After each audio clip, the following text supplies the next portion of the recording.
Layaknya series Netflix, transfer Kylian Mbappe akhirnya memasuki episode terakhir. Di final scene, kita disuguhkan dengan ending yang sangat plot twist. Iya, Mbappe justru memilih untuk bertahan di PSG ketimbang menghidupkan mimpinya untuk bermain di Real Madrid. Apakah Mbappe sudah bisa dinyatakan pensiun dari perebutan juara Liga Champions? Klub seperti PSG pasti akan menghalalkan segala cara untuk mendapatkan trofi si kuping besar, seperti yang telah mereka lakukan untuk mempertahankan Mbappe. Bahkan menurut Presiden La Liga, Javier Tebas, penawaran PSG untuk mencegah kepindahan Mbappe sangat tidak masuk akal. Bahkan beberapa klausul dalam kontrak Mbappe bisa merusak citra sepak bola Eropa. Namun fenomena ini bukan kali pertama PSG merendahkan martabat sepak bola di mata dunia. Berikut beberapa hal yang membuktikan kalau PSG telah merusak citra sepak bola Eropa. Tak bisa dipungkiri sejak PSG diakuisisi Qatar Sport Investment pada 2011, mereka jadi salah satu klub sepak bola terkaya di dunia. PSG dimiliki kelompok investasi asal Timur Tengah, Qatar Investment Authority, QIA. Otoritas investasi negara kaya minyak itu pun menunjukkan keseriusan untuk merambah dunia sepak bola sebagai lahan investasinya. Untuk mengelola PSG, maka QIA membentuk Qatar Sport Investments dan menunjuk Nasser Al-Khelaifi sebagai presiden klub. PSG sendiri merupakan produk penggabungan dari uang dan sebuah klub lokal yang telah berdiri sejak tahun 70-an. Sebelum itu, mereka hanya klub sepak bola biasa. QSI sendiri didirikan oleh Sheikh Tamim bin Hamad Al Thani, yang mana ia merupakan seorang emir Qatar. Ia sekaligus menjadi panglima angkatan bersenjata dan penjamin konstitusi. Ini adalah posisi paling kuat di Qatar.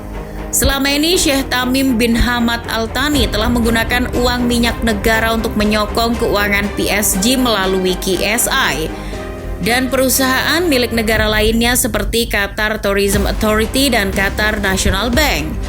Oleh karena itu, PSG ini bisa dibilang sebagai klub plat merah atau klub sepak bola milik negara. Tentu hal semacam ini sangat bertentangan dengan nilai-nilai sepak bola. PSG yang dimiliki oleh suatu negara memberikan kesan bahwa PSG pasti akan selalu mendukung kebijakan Qatar, entah itu baik atau buruk. Padahal menurut Fox Sport, Qatar ini memiliki hubungan diplomatik yang cukup buruk dengan negara tetangganya seperti Arab Saudi dan Uni Emirat Arab. Lantaran Qatar terindikasi menjadi pendana bagi kelompok-kelompok ekstremis. Di tengah kelesuan bursa transfer Liga-Liga Eropa menjelang dimulainya musim 2012-2013, PSG dengan congkaknya justru melakukan gebrakan transfer yang melibatkan dana puluhan juta euro. Mereka mendatangkan pemain-pemain kaliber Ezekiel Lavezzi dari Napoli, Marco Verratti dari Pescara, bahkan hingga duo Milan, Thiago Silva dan Zlatan Ibrahimovic. Total PSG mengucurkan dana tak kurang dari 100 juta euro untuk mendatangkan 4 bintang Serie A tersebut. Geliat PSG seperti sebuah ironi, lantaran Eropa sedang dilanda kegelisahan karena nilai kurs mata uang yang terus menurun. Perekonomian memburuk di Yunani, Spanyol, dan Italia sehingga berimbas pada klub-klub sepak bola. Sontak penggemar klub yang sedang kesusahan dana seperti Lyon atau Marseille geram dengan apa yang dilakukan PSG. Terlebih dengan anggaran yang tidak merata ini menyebabkan penggemar sepak bola di Prancis sangat tidak menyukai PSG. Sebelum menjadi klub kaya, PSG setara dengan klub-klub lainnya yang tidak memiliki banyak uang. Namun, setelah uang minyak datang, mereka telah menempatkan PSG di dimensi lain sepak bola. PSG menjadi klub kaya yang sombong. PSG juga melanggar nilai-nilai sepak bola yang menjunjung tinggi bahwa sepak bola merupakan olahraga yang merakyat dengan merusak harga pasar pemain. Hal itu terjadi ketika mereka mendatangkan Neymar dari Barcelona pada 2017. Les Parisiens mengaktifkan klausul pembelian Neymar yang mencapai 222 juta euro. Bahkan angka itu 2 kali lipat dari pemain termahal sebelumnya, Paul Pogba yang didatangkan United dari Juventus pada tahun 2016. Tak cukup dengan satu pemain, PSG mendatangkan Kylian Mbappe dari AS Monaco dengan harga yang juga tak kalah tinggi. Ia didatangkan sebagai pemain pinjaman dan dipermanenkan semusim berikutnya dengan biaya sekitar 145 juta euro. Neymar dan Mbappe memanglah pemain hebat, namun dengan harga segitu merusak harga pasar dan hal itu akan menimbulkan sepak bola yang tidak sehat.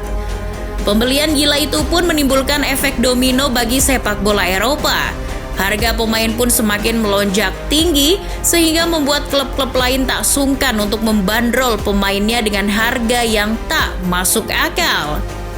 Contohnya saja, Barca dipaksa untuk menebus pemain berusia 20 tahun yang belum teruji dengan harga 105 juta euro dari Dortmund dan Aston Villa yang berani memasang harga 100 juta euro lebih hanya untuk seorang Jack Grealish. PSG yang mengeluarkan dana sangat besar untuk mendatangkan Neymar memancing kecurigaan dari Football Leaks. Website yang biasa membongkar sisi gelap sepak bola itu menduga PSG telah melanggar financial fair play. Seperti kita ketahui, aturan FFP dibuat dengan tujuan bukan untuk mencekik klub secara finansial, melainkan sebagai pengendali keuangan yang lebih sehat dan sepak bola Eropa yang lebih kompetitif. Setiap kesebelasan di Eropa tidak boleh membelanjakan lebih dari yang mereka hasilkan di musim tersebut.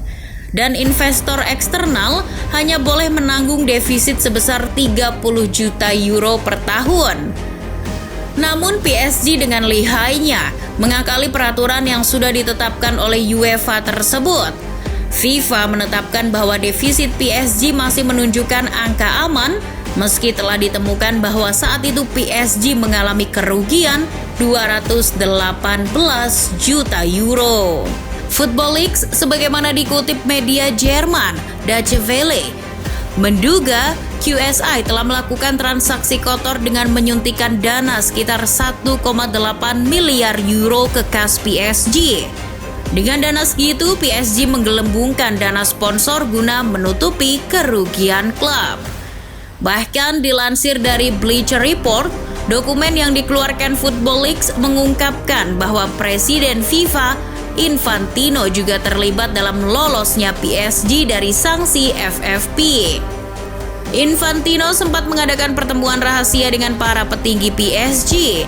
Ia memberikan rincian rahasia untuk mengakali proses audit, sehingga pada saat audit dilakukan, PSG bisa terhindar dari sanksi FFP. Dosa teranyar PSG adalah ketika mereka mempertahankan Kylian Mbappe. Kabarnya, dalam rincian kontrak Mbappe, ia akan mendapat 300 juta euro hanya untuk bonus penandatanganan. Lalu, ia juga akan mendapat gaji sebesar 100 juta euro per tahun. Selain itu, Mbappe juga akan mendapat hak istimewa seperti memilih siapa pelatih PSG selanjutnya, memiliki suara terhadap direktur olahraga, dan berpengaruh dalam memilih siapa saja pemain yang boleh masuk dan keluar dari PSG. Fenomena ini menunjukkan bahwa sepak bola sudah tak ada artinya di mata PSG. Mereka hanya memikirkan tentang uang dan menyelamatkan wajah sang tuan rumah Piala Dunia 2022 di kancah Eropa. PSG bahkan rela menurunkan harga diri mereka hanya untuk mempertahankan satu pemain, Kylian Mbappe.